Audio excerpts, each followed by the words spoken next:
Welcome to the Story Vault. Before we begin this story of quiet strength and hidden valor, tell me in the comments, have you ever underestimated someone based on their appearance? And if stories like this remind you that heroes walk among us every day, hit that subscribe button to help us share more forgotten legends. Asterisk. The construction site on Maple Avenue buzzed with the usual chaos of a Tuesday morning. Concrete trucks rumbled, hammers rang against steel, and voices shouted over the din of power tools. But in the far corner, away from the noise and swagger, worked a man who never raised his voice, never boasted about his skills, and never seemed to break a sweat no matter how complex the job. They called him Frank. Just Frank. No nickname, no stories about weekend parties or fishing trips. He arrived every morning at 5:30 a.m. in a beat-up Ford pickup that had seen better decades, parked in the same spot under the old oak tree, and walked to his workstation with the same measured steps. Frank was unremarkable at first glance. Average height, weathered hands, salt and pepper, beard that he kept neatly trimmed. He wore the same faded Carhartt jacket every day, sleeves rolled up regardless of weather, revealing forearms marked with old scars that looked like they had stories to tell. His tool belt was worn leather, each tool in its exact place, maintained with the kind of care that spoke of decades of use. The younger guys on the crew called him Pops behind his back, though never with disrespect, more like puzzlement. He worked alone, ate lunch alone, and when the whistle blew at quitting time, he'd clean his tools methodically and disappear into the evening without a word to anyone. But the foreman, Rick Morrison, noticed things others didn't tend. The way Frank's measurements were always perfect on the first try. The way he could look at a blueprint once and never need to check it again. The way complicated joints and angles that stumped college-educated engineers somehow made perfect sense to the quiet carpenter in the corner. "That old man's got magic fingers," Rick would tell his wife over dinner. "Never seen anything like it. It's like he can see how wood wants to fit together before he even picks up a saw." On this particular Tuesday, the crew was struggling with a custom staircase for the main entrance. The architect had designed something that looked beautiful on paper, but was proving nearly impossible to execute. 3 different teams had attempted it over the past week, each one ending in frustration and wasted materials. Danny Martinez, the crew chief, stood staring at the pile of expensive hardwood that had been cut wrong for the 4th time. At 28, he was good at his job and knew it, but this project was making him look incompetent in front of the client. "Maybe we should just tell them to simplify the design," he muttered to his partner Jake Sullivan. "This curved handrail is impossible with these angles." "Clients paying too much to settle for impossible," Jake replied, wiping sweat from his forehead. "But I'm out of ideas." That's when they noticed Frank standing at the edge of their workspace, not intruding, just observing. His gray eyes moved slowly across the scattered pieces, the failed attempts, the crumpled blueprints. Danny looked up, frustrated. "Yeah, Pops? Something you need?" Frank stepped closer, his boot crunching on wood shavings. He didn't say anything at first, just picked up one of the rejected pieces and turned it over in his hands, feeling the grain, testing the weight. "Mind if I take a look at those plans?" he asked quietly. His voice was soft, almost hesitant, like he wasn't sure he should be speaking at all. Danny handed over the blueprints with a shrug. "Knock yourself out. We've been staring at them for 3 days." Frank spread the papers on his saw bench and studied them silently. His fingers traced the lines, his lips moving slightly, as if he was having a quiet conversation with the design. After a few minutes, he looked up at the pile of wood, then back at the plans. "Problem's not with the design," he said simply. "It's with the approach." "What do you mean?" Jake asked, genuine curiosity in his voice. Frank picked up a pencil and made a few light marks on the margin of the blueprint. "You're trying to force each piece to match the drawing exactly, but wood has its own logic. Sometimes you have to work with what it wants to do, not against it." He walked to the pile of so-called ruined pieces and selected several that the others had written off as mistakes. "These aren't wrong cuts. They're just cuts for a different sequence." Over the next hour, Frank worked mostly in silence, occasionally asking Danny or Jake to hold a piece while he made precise measurements. He didn't use power tools, just hand saws, chisels, and a plane that looked older than everyone else on the site combined. His movements were economical, purposeful, no wasted motion, no hesitation. When he cut, it was with the confidence of someone who had made similar cuts thousands of times before. When he fit pieces together, they slid into place with the satisfying precision of a perfect puzzle. "How did you know to approach it that way?" Danny asked, watching Frank create joints that seemed impossible without industrial machinery. Frank paused, holding a piece up to check its alignment with the light. Experience, I guess. Sometimes the hard way teaches you things the easy way can't. As the morning progressed, other workers began to notice what was happening in Danny's corner. Conversations quieted. Tools were set down. Even Rick Morrison found reasons to walk by and observe the quiet carpenter transforming frustration into art. Frank worked steadily, occasionally explaining his reasoning in simple terms that somehow made complex geometry sound like common sense. His hands moved with the kind of muscle memory that comes from decades of practice. But there was something else too, a precision that seemed almost military in its discipline. Jake noticed it first. The way Frank's tools were arranged in perfect order. The way he cleaned each one before putting it back. The way he never rushed, never showed frustration, even when a piece didn't fit exactly right on the first try. "You learned that kind of organization in the service?" Jake asked during a water break. Frank looked up from the joint he was fine-tuning, his expression carefully neutral. "Something like that." "What branch?" A pause. Frank tested the fit of two pieces, made a microscopic adjustment with his chisel. "Army. Long time ago." "Combat engineer?" Danny guessed. "You work with precision, like someone who had to get things right the first time." Frank's hands stilled for just a moment. "Among other things." The conversation might have ended there, but Jake pressed gently. "When did you serve?" 2068 to 2071. Frank's voice was quiet, matter of fact. "Did 2 tours."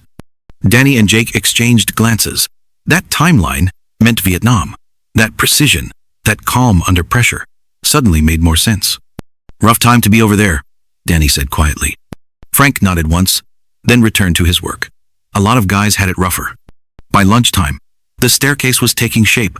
What had seemed impossible was becoming reality under Frank's patient guidance. Word had spread, and several workers from other crews found excuses to walk by and observe. Frank ate his lunch sitting on a stack of lumber, same as always, bologna sandwich, thermos of coffee, and a worn paperback book that he read between bites. But today, instead of being ignored, he found himself with quiet company. Danny sat nearby, unwrapping his own sandwich. "Frank, can I ask you something?" "Sure." "You've been working construction for how long?" "About 15 years, give or take." "And before that?" Frank closed his book, marking his place with a business card that looked like it had been used as a bookmark for years. "Different kind of building." "What kind?"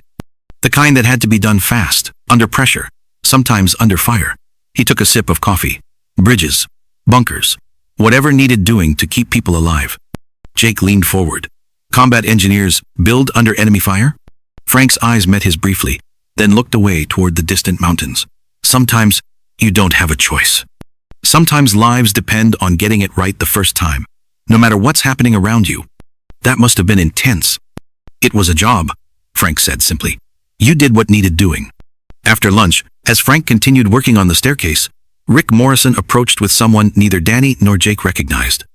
A tall man in khakis and a polo shirt, maybe 60 years old, with the kind of bearing that suggested military background. "Frank," Rick said, "this is Colonel Peterson, retired.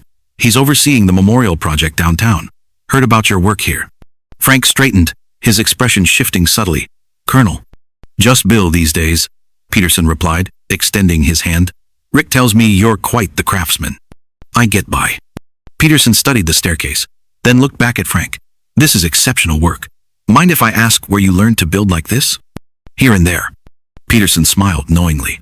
"I'm guessing some of that here and there involved military engineering?" Frank's jaw tightened almost imperceptibly. "Some of it?" "What unit?" A long pause. Frank set down his chisel and faced Peterson directly. "1st Engineer Battalion, 1st Infantry Division." Peterson's expression changed immediately. "Big red one. You were at Fire Support Base Charlie, weren't you?" The construction site seemed to fade around them. Frank's voice dropped to barely above a whisper. "You know about Charlie?" "I know that 3 engineers held that position for 6 hours against overwhelming odds while the infantry evacuated, wounded." Peterson's voice was steady but intense. "I know they built defensive positions under constant fire that saved dozens of lives. I know their names should be on every memorial wall, but the action was classified for 30 years. Frank's hands were completely still now. Around them, the other workers had stopped pretending to work and were listening openly. "You were one of the 3, Peterson continued. "Staff Sergeant Frank Morrison, Silver Star, Bronze Star with V device, Purple Heart with 2 clusters. How do you—" "I was a lieutenant with the 2nd Battalion. We were the unit that got evacuated, thanks to your defensive positions. I've been looking for you guys for 20 years, wanting to say thank you." The silence stretched between them. Frank's weathered face showed no emotion, but his hands trembled slightly as he picked up his tools. "We just did our job," he said finally. "Your job saved my life, and the lives of 37 wounded soldiers." Danny felt like he was watching something sacred, something that had been waiting decades to happen.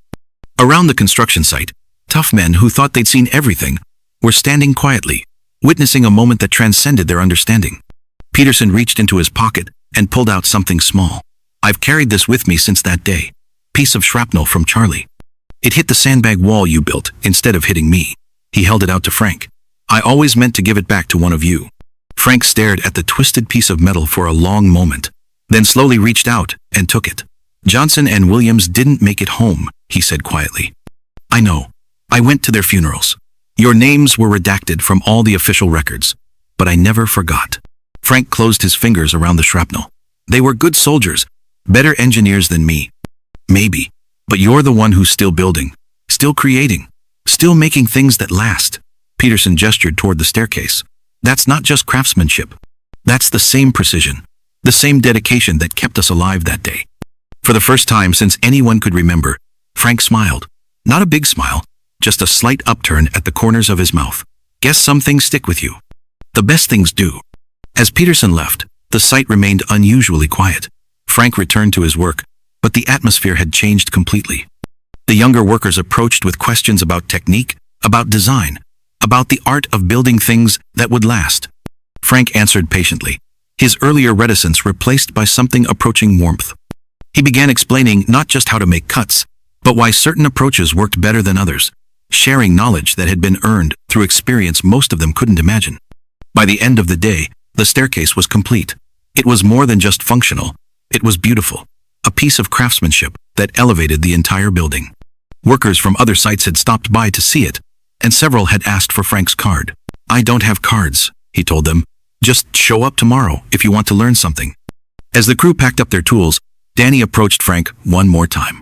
"Hey, Frank, thanks for helping us out today. And thanks for everything else." Frank nodded, securing his tools in their worn cases with the same methodical care he'd shown all day. "Thanks for letting an old soldier contribute." "You going to keep working alone tomorrow?" Frank looked around at the faces watching him, young men who had started the day seeing him as just another old-timer, who now understood they were working alongside someone whose hands had built more than furniture and staircases. "Maybe not," he said quietly. "Maybe it's time to share some of what I know." As he walked to his truck, the piece of shrapnel still in his pocket, Frank moved with the same measured steps as always, but something was different. His shoulders seemed less heavy. His pace was still careful, but no longer solitary. That night, Rick Morrison made a call to his wife. "Remember that carpenter I told you about? The one with magic fingers?" "Of course, Frank. Turns out, he's got more than just magic in those hands. He's got history, the kind that saves lives. Are you finally going to give him the recognition he deserves?" Rick smiled, looking out his office window at the completed staircase, illuminated by the construction lights. "I think recognition just found him, and I think he's finally ready for it." The next morning, Frank arrived at his usual time, parked in his usual spot, and walked to his workstation. But this time, he wasn't alone. Danny was waiting with coffee and a genuine smile. Jake had brought donuts. 3 workers from other crews had shown up early, wanting to learn from the man who could build anything. Frank looked around at the expectant faces, then slowly opened his toolbox. Not just his tools this time, but his knowledge, his experience, his quiet expertise that had been hidden in plain sight for 15 years. "All right," he said softly, "let's see what we can build today." And for the first time in decades, Frank Morrison, H.A., combat engineer, craftsman, and keeper of silent stories, began to teach. So now I ask you, have you ever met someone like Frank? Someone whose quiet competence hid a lifetime of service and sacrifice? Share their story in the comments. Let others know about the heroes who work alongside us every day without fanfare, without recognition, carrying their history in steady hands and generous hearts. Asterisk. If this story reminded you that extraordinary people often wear ordinary clothes, hit that subscribe button and join the Story Vault family. We're here to make sure these stories don't disappear into silence. Asterisk. Until next time, remember, the person working quietly beside you might just be someone whose hands once saved lives. Sometimes the most powerful stories don't need to be loud to leave a lasting impact. Asterix.